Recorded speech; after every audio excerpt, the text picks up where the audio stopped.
Please, just a little help, I whispered, my voice barely audible over the clatter of the dishes in their pristine kitchen.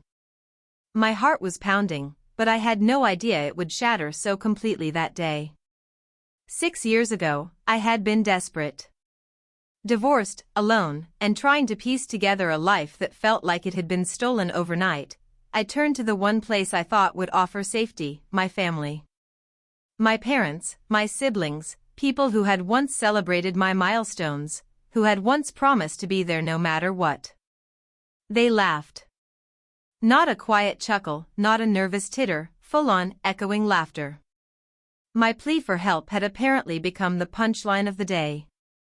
My sister smirked from across the table, my brother leaned back in his chair, shaking his head as if I were a foolish child asking for candy.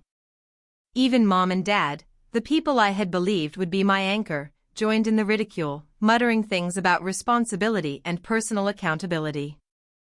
I left that house that day with my dignity in tatters, my hope reduced to ashes. I had no home, no financial support, and seemingly no family to rely on. I swore I would survive. I swore I would rise. But part of me had always wondered, would they ever see what they had done? Fast forward 6 years. The knock on my door came at 7 a.m., the kind of knock that demanded attention. I opened it to find my brother and sister, looking flustered, pale, desperate. I couldn't help but notice the subtle signs of struggle in their expressions, the worn shoes, the nervous glances, the tight grip on their phones as if they were lifelines. They didn't know, of course, who they were knocking on the door of. They didn't know the years of late nights, the business deals, the risks I had taken, the empire I had quietly built while they had laughed at me. And I smiled. Not a triumphant, gloating smile, but a quiet, dangerous one. A smile that carried the weight of patience, intelligence, and plans long in motion. The very family that had ridiculed me, the ones who had watched me crumble and laughed, today, they were about to see a side of me they had never imagined. Because the hero of this story had changed. I was no longer the person who begged. I was no longer powerless. And the people who thought they could mock me without consequence? They were standing on the threshold of their own reckoning.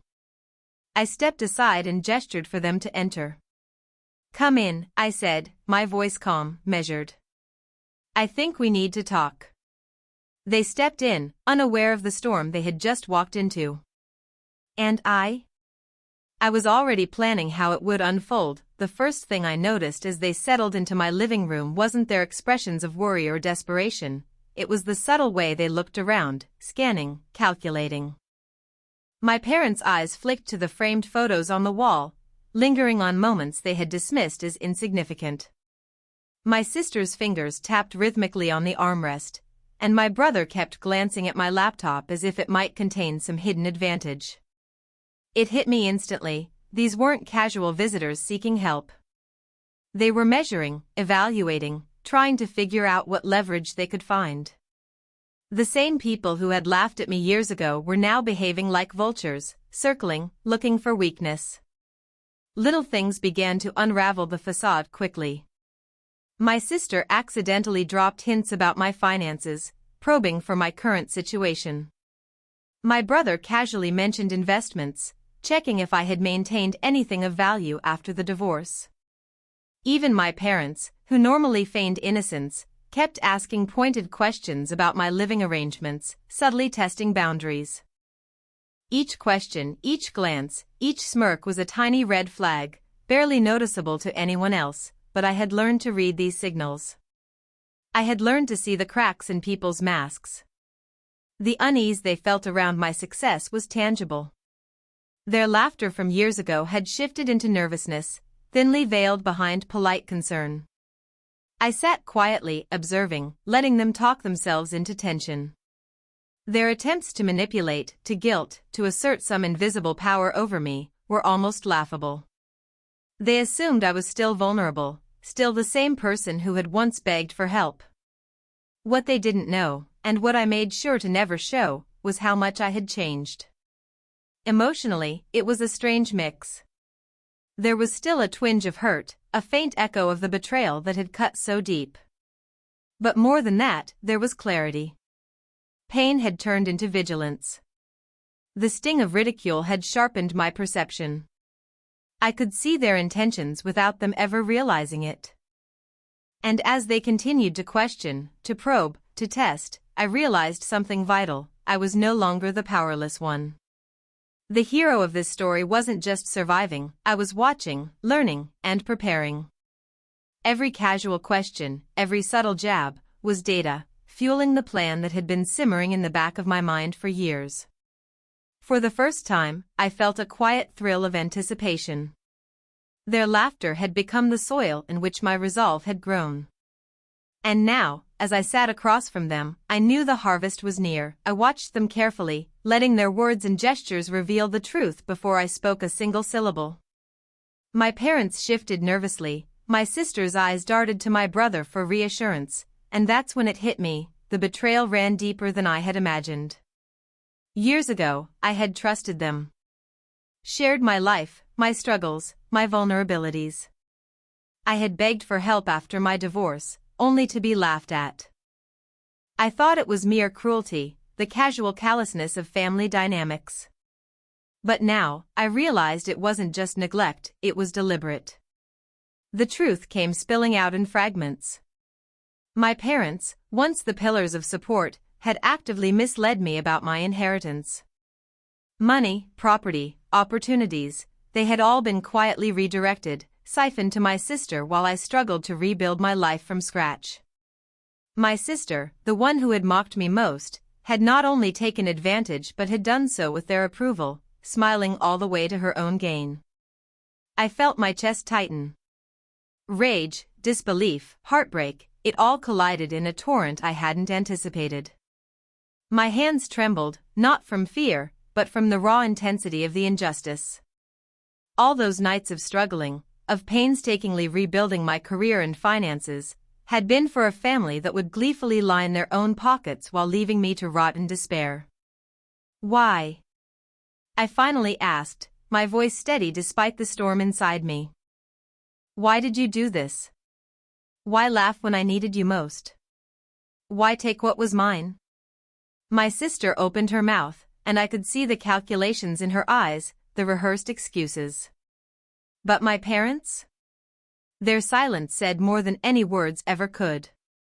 Guilt and shame flickered across their faces, but it was too late. The truth had been revealed, and nothing could erase it. The weight of betrayal was crushing, but it was also clarifying. I saw them for what they were: selfish, manipulative, short-sighted. The family I had once loved unconditionally had turned into adversaries, unknowingly building the foundation of their own downfall. And in that moment of heartbreak, a spark ignited within me. The hero who had begged, who had been powerless, who had been laughed at, was gone. In her place stood someone alert, someone cunning, someone ready to act. I realized that revenge wouldn't just be sweet, it would be inevitable. I didn't need to yell or fight. I didn't need to plead. I simply smiled, a small, knowing smile that unsettled them more than any scream could. I've been planning this, I said softly. And now, it's time for you to understand what it feels like to be powerless. The room went quiet, tension thick enough to choke on. I knew they could feel it, the shift in control. The betrayal had been revealed, and the game had only just begun. Sitting alone that night, I let the weight of the betrayal sink in. My family had laughed at me, taken what was mine, and left me to struggle. But as the initial shock faded, a quiet, fierce clarity began to rise within me.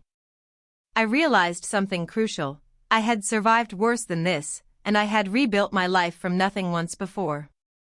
I could do it again, only this time, I wouldn't just survive. I would rise, and they would see every step of it. The anger that had once threatened to consume me transformed into determination. I remembered every sly comment, every judgmental glance, every sneer that had accompanied their concern. Each one was fuel. I would not let them dismiss me again. I would take control, and I would make them understand the cost of their arrogance. I began mapping the steps in my mind. First, I needed proof, the undeniable evidence of their greed, their manipulations, and their deceit. I couldn't act blindly. Revenge required strategy. Every decision I had made since my divorce had taught me patience, attention to detail, and cunning. I would apply all of it now. But it wasn't just about strategy. I needed to transform myself emotionally, too. No longer would I be the vulnerable sibling, the one who begged for help. I would embrace my strength, my intelligence, my independence. Their laughter had once been the soundtrack of my despair. Now, it would become the soundtrack of their downfall. I spent hours reflecting, retracing their betrayals, identifying their weaknesses. I realized how predictable they were, how easily their pride and arrogance could be used against them. My parents' sense of entitlement, my sister's reliance on manipulation, they had built their own vulnerabilities into the very fabric of their lives. And then, a trigger moment came, an unexpected memory of the day they laughed at my tears, of the mocking tone my sister had used. It wasn't just anger anymore, it was a call to action. I felt a surge of empowerment, a certainty that I had the ability not just to survive, but to reclaim everything they had tried to steal and more. By the end of the night, the transformation was complete. Hurt had given way to focus. Disbelief had evolved into strategy. And beneath it all, a simmering confidence burned. They had underestimated me, but that mistake would cost them dearly. I smiled, not for them, but for myself. The hero they thought they had broken was back, stronger, sharper, and ready to take the reins. The stage was set, and the game of revenge was about to begin. Once the decision was made, my mind switched into a mode I hadn't felt in years. Calm, strategic, unshakable. I didn't want loud revenge. I wanted clean, silent, precise consequences. The kind that leave people stunned, confused, and staring at the ruins of their own choices. I started by gathering proof, and not the emotional kind. I needed facts, documents, messages, recordings. Everything they thought I'd forgotten. I dug out old text messages from the weeks surrounding my divorce, messages where I'd begged my family for help. Their replies? Mockery. Figure it out yourself. You made your bed. We're busy. And the worst one, my sister's laughing emoji. I saved them all. Next, I reviewed the financial transactions from my parents' accounts I had access to when I briefly managed their bills during Dad's surgery.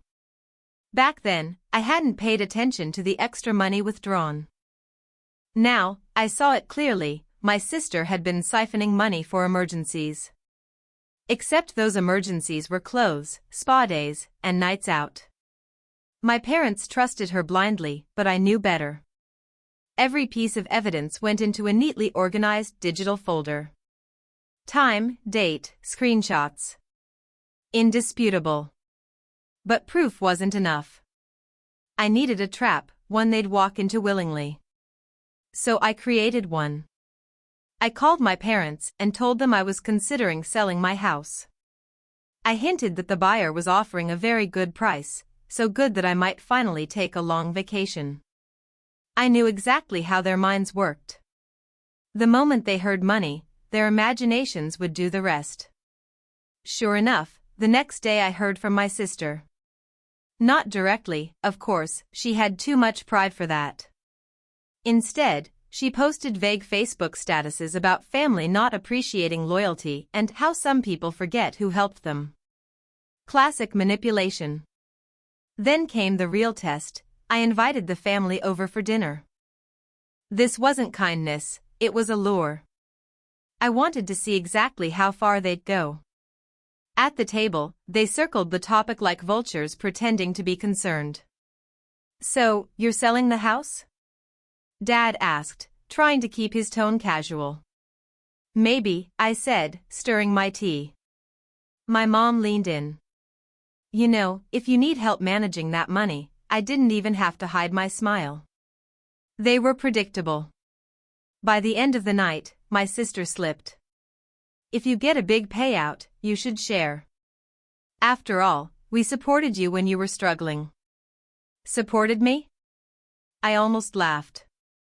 Instead, I nodded thoughtfully, letting her believe her web was working. In reality, I had everything I needed: proof, leverage, and their own greed tightening around them like a noose. The stage for the climax was built. All that was left was the final strike. The night of the family meeting arrived, though they didn't know it was my meeting, my stage, and my script. They thought they were coming to help me make responsible decisions about selling my house.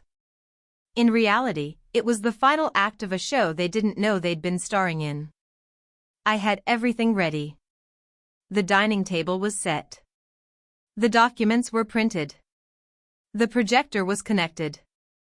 And the folder titled Truth.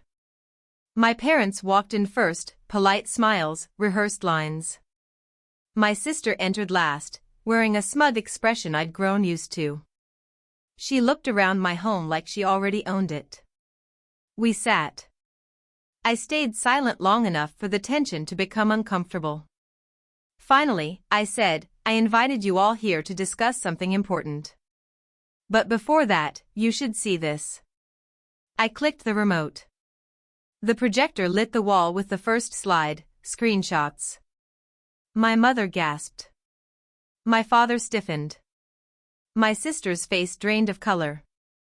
The messages appeared in sequence, their laughter when I begged for help.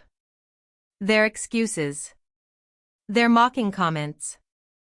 The laughing emoji from my sister, the one she had sent on the day I couldn't afford food. Then came the bank records. Dates. Amounts. Withdrawals. Each transaction labeled authorized by sister's name. My parents froze. My sister stumbled for words. This is taken out of context. I clicked again. Audio recordings played, her phone calls with my parents, plotting how I needed to be taught responsibility and kept from becoming spoiled. How she convinced them not to help me because it'll build character. My mom whispered, "Oh my God." My sister shot up from her chair. "Turn that off. You had an O right." "Oh, I did," I said calmly. You see, when you treat someone like they're helpless, you forget they can listen, learn, and wait. My father looked devastated. "Son, we didn't know, but the climax wasn't complete yet." I placed the final document on the table. "This," I said, sliding it toward them, "is the new deed to this house." My sister sneered. "We know you're selling it." I leaned in and whispered, "Not anymore." Her smile flickered. "I bought out the remaining mortgage last week," I continued, "and it's fully in my name. So when you said I should share the money, I realized something." I paused. "Why share anything with people who left me to starve?" My sister's face twisted with rage. "You're punishing us? After everything we've done?" "No," I answered softly. "I'm simply returning the favor."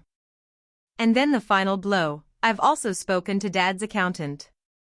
"Those unauthorized withdrawals?" I pointed at my sister. "They're being reported." My sister went pale. My parents didn't defend her. They couldn't. The climax ended exactly as I planned, with truth laid bare, lies exposed, and the villains stunned into silence. The silence in my living room was suffocating. My family, once smug, dismissive, and so sure of their superiority, now sat on my sofas like criminals waiting for a verdict. Their empire of arrogance had finally collapsed, and they knew it. When the police cars pulled away with the last of the seized items from their frozen properties, the reality finally hit them. Everything they once mocked me for lacking: security, stability, dignity, had been stripped from them in a single day. And none of them could blame anyone but themselves. My mother looked at me with a trembling chin. "Please, don't let them take our home. We didn't know it would come to this. My home. My help. My name. All the things they laughed at." I didn't respond. I simply watched as the weight of their decisions crushed them. For years, their voices replayed in my head, "Stop being dramatic, it's just a divorce, you got yourself into this mess, don't depend on us." Back then, their words shattered me. Today, they couldn't even look me in the eye. The officers guided them outside. My siblings shuffled forward like ghosts, Aram avoiding my gaze, Sana wiping mascara streaks, Fawad muttering curses under his breath. Without their wealth, influence, and fake confidence, they looked smaller. Human. Breakable. Ironically, the only person who still stood tall was me. I stepped out onto the porch. The sun was warm, the breeze soft, and the sky impossibly blue, like the universe wanted me to feel this moment fully. Sana turned to me. "So where do we go?" "Everything's gone." I shrugged gently. "You'll figure it out." Like I did. Her mouth opened, but no words came. Aram's voice cracked. "After all we did, you're just walking away?" I smiled, not cruelly, just honestly. "Walking away is what saved me. Maybe it'll save you." And with that, I closed the door on 6 years of pain, humiliation, and abandonment. Inside, my new life waited quietly, proudly. My business documents sat neatly on the dining table. The awards on the shelf gleamed. The photos with people who believed in me felt heavier, more meaningful. I didn't need applause. Just peace. And I finally had it. As evening fell, I recorded my closing narration, the ending my viewers always waited for.